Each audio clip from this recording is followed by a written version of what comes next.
I've just come out of the Wise City Symposium organised by the French Chamber of Commerce and Industry for Hong Kong, and I have to say I think it was a very clever choice of words, because it helped make the clear distinction between a smart city with the application of smart technologies to minimise the use of resources, and a wise city which would really go right the way back to the fundamental question of whether we should be using those resources in the first place. And it covered all the usual topics such as the application of technologies for infrastructure, energy control, water management, waste management, etc. But there were two key things that jumped out of the symposium for me. I think the first one was really quite important, and it was the view about what we need to do about this substantial increase in middle classes in Asia. And this is clearly going to affect Hong Kong. You see, the thing that worries me is that if we have billions of people in this part of the world who are aspiring to become middle class, they're trying to achieve a financial and material good status of the existing middle class people. And the ability to demonstrate to that group, the achievers group, that actually what they should be doing is using less resources is quite a tall order indeed. And the second issue was to do with timing.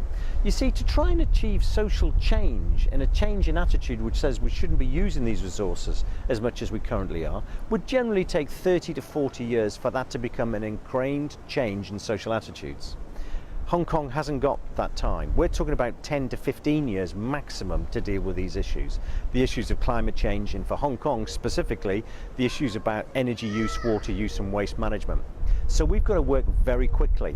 And one of the key ways of achieving this would be through effective public engagement. And at the symposium we had yet another example of a lack of understanding about what effective public engagement is. A senior government civil servant held up a brochure, lovely glossy brochure, and said, here we are, we've done public consultation on this issue, here is our lovely brochure which we've distributed.